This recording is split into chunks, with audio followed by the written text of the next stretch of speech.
right, they do have one. How can they have an interstate highway? Because the government wanted to build the highways. They don't care if they were interstate or not. But it was the government that destroyed our railroad system. There's another thing we had years ago. We had an excellent, well paid for, and it used very little energy. We had urban transportation system. It was called trolley cars. We had a lot of trolley cars in New Haven. They ran all night. And these were these old iron trolleys. They never wear out. And you could actually at one time take a trolley car from Boston almost to Baltimore. They were connected. Wow. You could, as a matter of fact, in New Haven, Connecticut, they have a trolley car museum. So, but they got rid of the trolley cars. And now, I know that in New Haven, if you get to the railroad station, even the buses stop running at 10 o'clock. The trolleys used to run all night. Interesting. But you're right. And we used to have trolleys in Los Angeles. They used to be called red cars. Well, and the trolleys, I mean, they were good for 50 years. They didn't wear, I mean, and the tracks were there. No gas, no rubber. It was the government who destroyed the railroads and our urban transportation system made up of trolley cars. The government, but you see, you have to understand, when the Second World War was over, American factories rebuilt. Europe was largely in ashes, as was Japan. We had the only country which had factories left, and it was American factories that rebuilt Europe, and we rebuilt Japan. Right after the war, 1950-60, practically every country in the world was getting foreign aid. Every country. No country in the world ever gave away all of its wealth the way the United States did. Not only did we give it away, we dissipated it. Our politicians, creating jobs for themselves, bureaucratic jobs, gave away our wealth to the point that today the United States is the world's biggest debtor nation. The power that's going to be is going to be China. China is building up their industrial base. China today is using 25% of the world's steel. The reason why a lot of commodity prices are going up, a friend of mine told me that they want to make batteries. Lead prices are going up. Why? Because Japan is buying, China is buying up so much lead. China is buying all the scrap. I was in Kmart, about a month ago. Anybody can check this out. They went in there, they had 75 bicycles made in China, just in one store. Now just imagine all the bicycles the Chinese have. Anybody see an American-made bike these days? Museum. In a museum, right. I saw a Schwinn in a museum. But we've had it. In this country, in about 2 or 3 years, the Democrats and the Republicans have destroyed this country, both of them. Right. And why? Because promising the people something for nothing. Look at Kerry saying he's going to create 10 million jobs. How's he going to create? He's worked in government all his life. He doesn't know anything about creating jobs.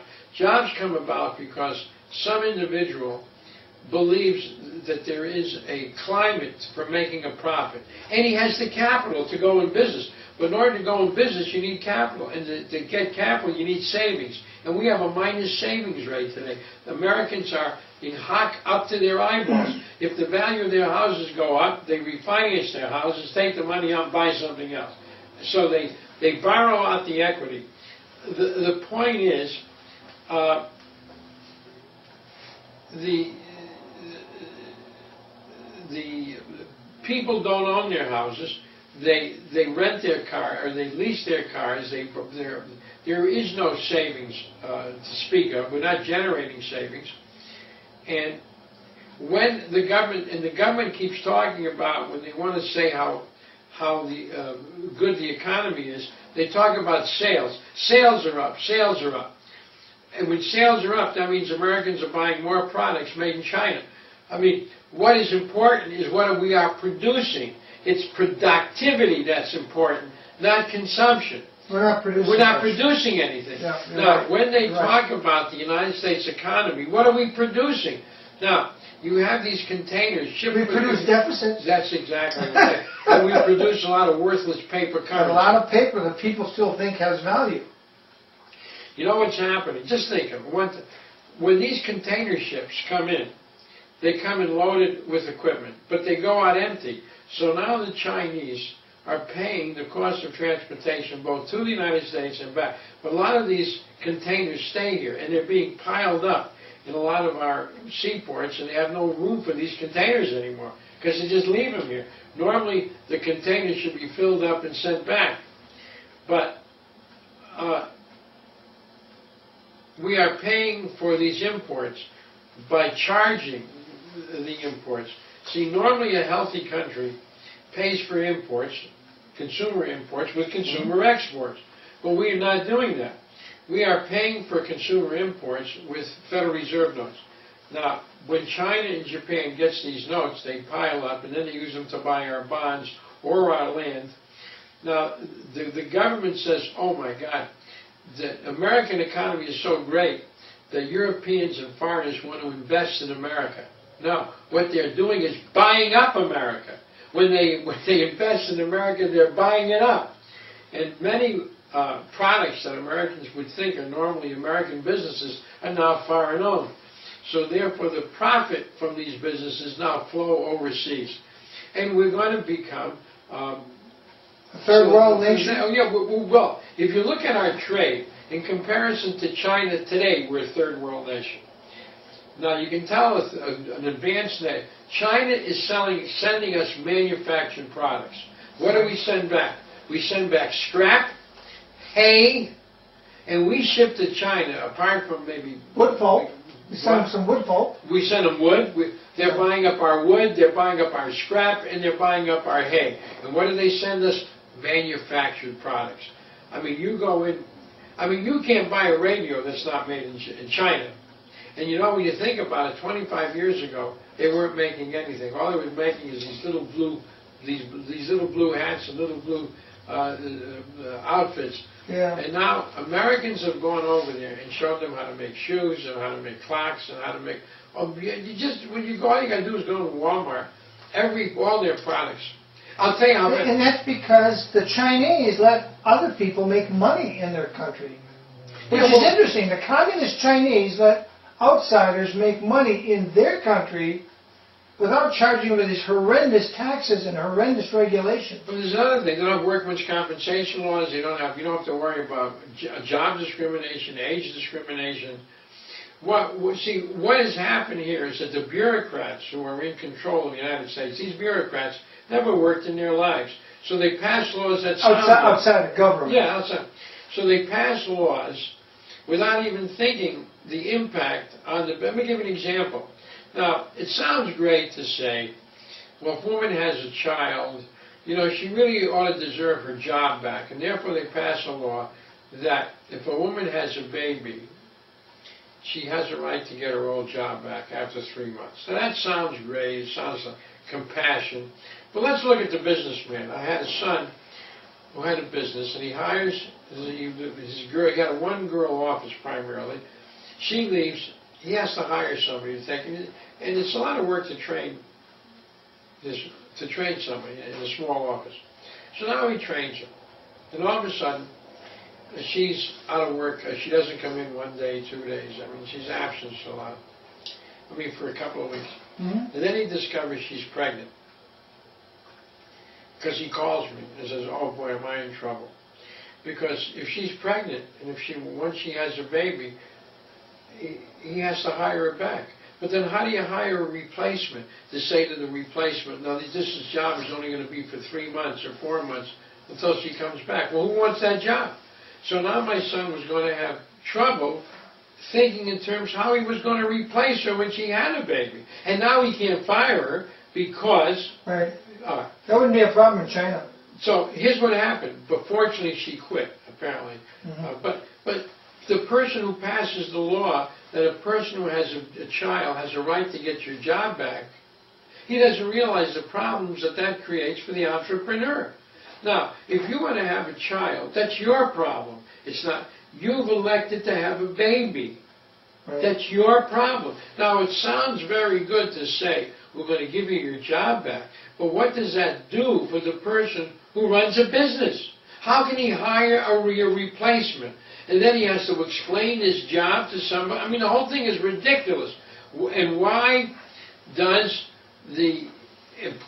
why does Congress pass such a law? Because the public thinks it's a good law. Because the average person is not an employer. Right. He doesn't understand the problems of the employer. Exactly. Okay, we exhausted that. I want to go back to your battle with the IRS. So the 9th District Court of Appeals has not made a decision yet, no. But they've taken the restraining order, they stayed the restraining order, so you can sell your books, they can still... I can sell these products. I couldn't sell these products before. Yeah, you got a whole shelves full of products yes, you couldn't sell. Now you can sell them if people are smart, they buy your book. Get them now, because if they do ban your book again... I can't sell them. You won't be able to sell them, and they'll go to $300 a copy on eBay for the federal mafia. Which I saw that, and I said, wow, what a deal. It's worth it. I'll tell you what, I've had people who buy my books who save thousands and thousands of dollars per year. But not only the saving of money, you don't have to keep books and records. But there's one book I'll always be able to sell. You see, I sell the Internal Revenue Code. And they can't stop me from selling it. Maybe they're going to stop me from selling it. It's your own book. Where do you get the Federal Revenue Code? Well, I buy it from the Research Institute of America. Not from the IRS. No, you can't buy it. I buy it from a private publisher. Huh. And I code it and I highlight it. But the bottom line is, a former Chief Justice, John, I can't pick out his name, our most important Chief Justice here in his...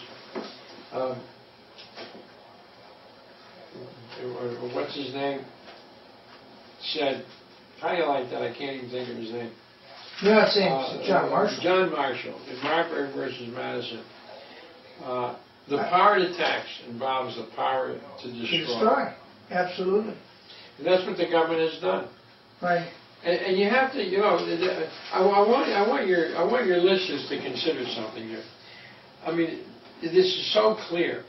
America reached the zenith of its power and influence at the end of the Second World War. When the Second World War was over, and we destroyed largely Germany and Japan, the United States ended the war with the only real productive plant.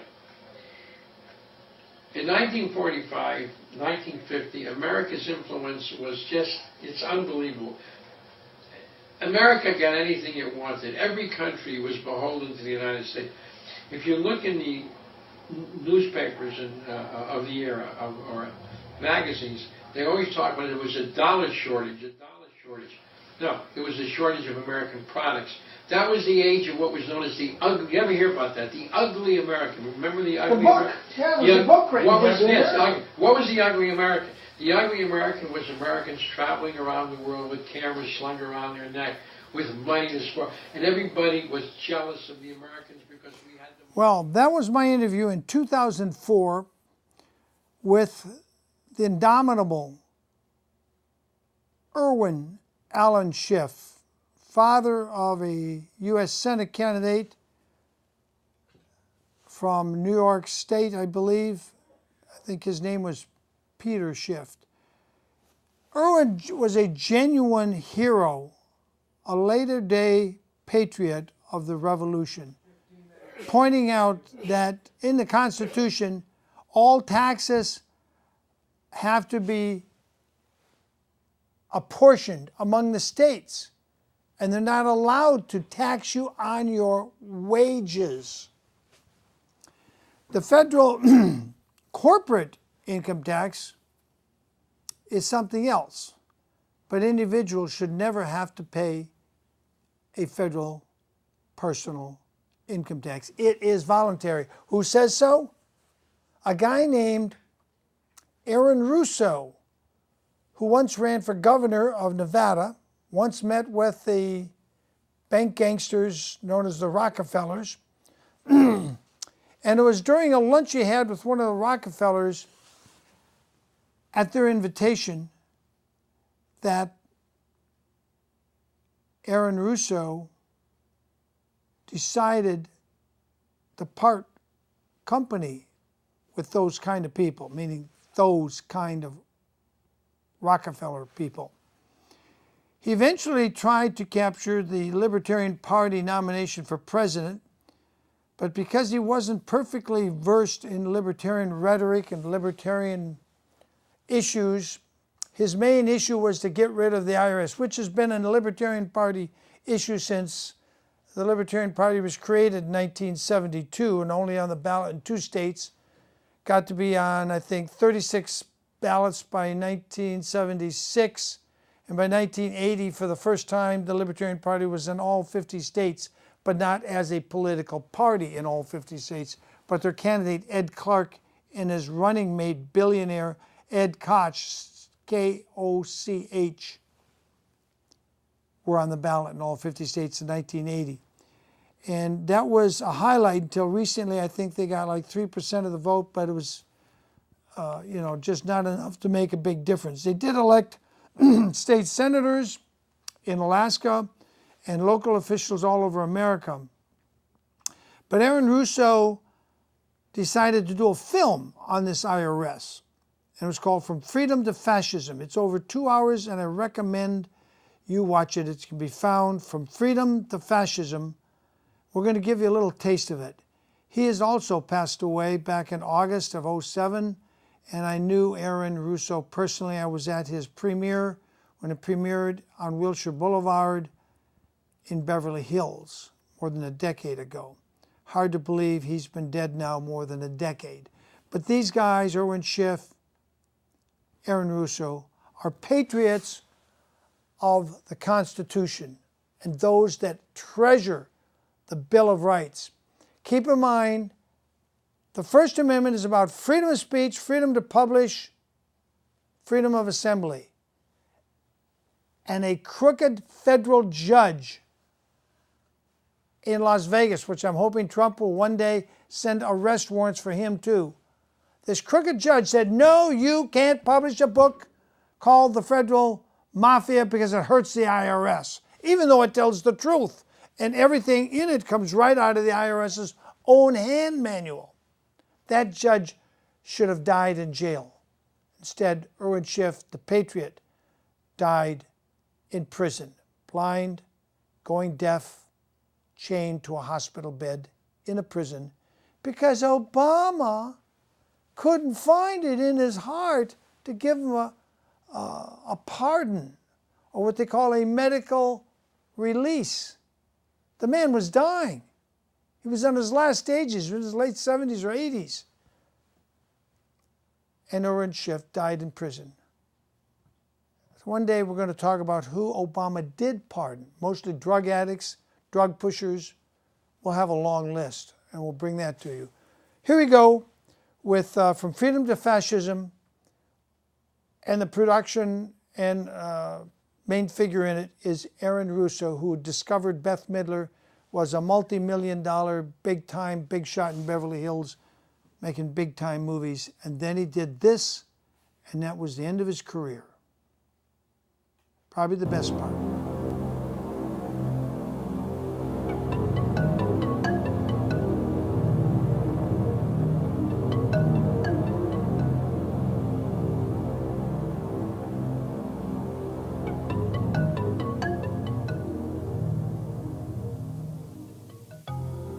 The year was 1913.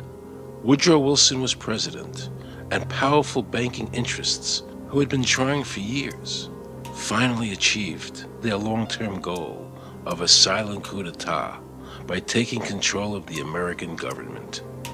The first thing they did to accomplish their takeover was convince Secretary of State Philander Knox to lie to the American people and tell them that the 16th Amendment, the Income Tax Amendment, had been legally ratified by the states when it was not.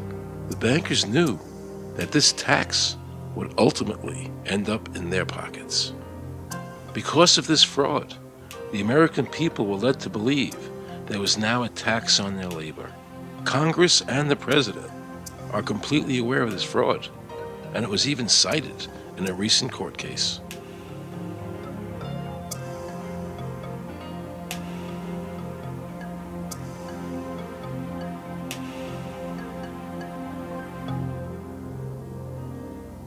That very same year, the bankers committed their second and by far the most diabolical fraud ever perpetrated on the American people by bribing senators to pass the Federal Reserve Act without the required constitutional amendment. All in favor, say aye. They did this during Christmas vacation, when many senators were home celebrating the holidays with their families. And that's how the unconstitutional Federal Reserve Act came into being. They were very clever, and they understood that whoever issued the money for America would control the government. The bankers won, and the American people lost, because most politicians will sell their soul for $1. And now the Federal Reserve could issue dollars legally. As Mayor Rothschild said, "Give me control of a nation's money supply, and I care not who makes its laws." He knew that he and the other bankers would now control the laws of the nation. Government gave these bankers one of its most important powers, and now had to borrow money from them and pay interest to finance the government. So the American people were forced to lower their standard of living and pay a graduated income tax to the government, just so the government could give these bankers more profits. President Woodrow Wilson, who signed the Federal Reserve Act into law, later said, in regret, "I am a most unhappy man. I have unwittingly ruined my country. A great industrial nation is now controlled by its system of credit. We are no longer a government by free opinion, no longer a government by conviction and the vote of the majority, but a government by the opinion and duress of a small group of dominant men."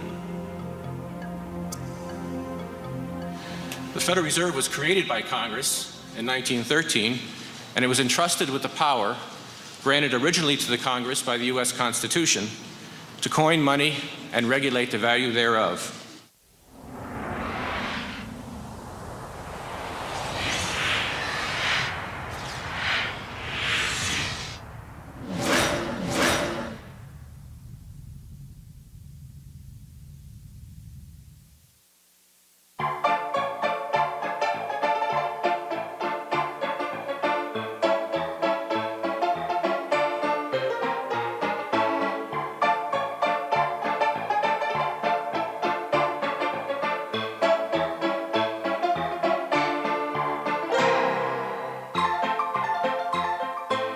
What's your name? Jan Crafting? Hi, Jen. I'm Aaron Russo. I produced the movie Is this a joke? Am I gonna No, make it it's look not a joke. foolish? Okay, good. No. I produced the movie Trading Places with Eddie Murphy and The Rose with Bette Midler, many movies, and I'm doing a feature film. And my film was about my quest to find out whether or not people pay income taxes. Do you pay an income tax? Yes, I do. You do? Yeah. Have you ever seen a law that requires you to pay an income tax? Have I ever read it? You mean in the page, black and white? No, no. So you pay the income tax, I assume? Of late. Well, actually, no, I didn't file last year, but Okay. I'm sorry, is this on film? No, I paid my tax. My question to you is, have you ever seen a law that says you have to pay an income tax?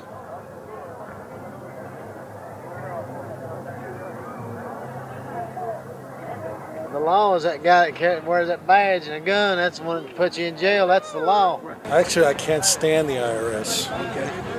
They're evil. Do you have any fear of the IRS? Not really, because I'm Canadian. I think it's actually unconstitutional, is what I've heard. Right. But to avoid any hassle, I pay it. If there was no law and I wasn't afraid of them coming and taking me to jail, absolutely I wouldn't pay taxes. Okay, then no, I wouldn't pay income taxes. It's a no-brainer. You wouldn't pay it. I wouldn't pay it. Why would anybody? Because that's what they tell us we must do, else we're bad Americans. Would you pay it? No. Would you pay it? No. Why would you pay taxes if you don't have to? What if I told you that all your money that the income tax that's paid into the income tax just goes to pay the interest on the national debt? That's incredible. That's truly incredible. I thought it was for infrastructure and all the other stuff. The income tax is not legal because it would be a direct tax and it is not apportioned as the Constitution demands. If it's against the Constitution, then why are we doing it?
Thanks for watching, people. See you next week.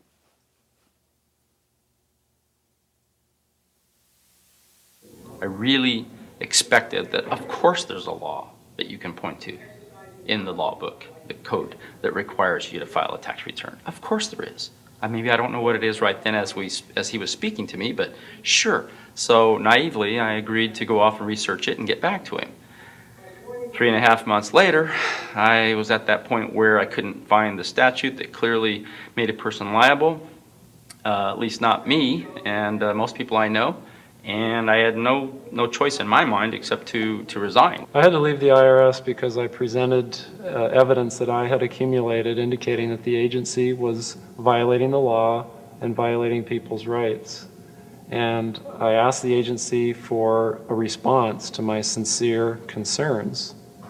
And the answer I got was that they would not respond to my concerns and that they would provide me with the paperwork necessary to tender my resignation. But We the People Foundation for Constitutional Education put a full-page ad in the USA Today on July 7, 2000.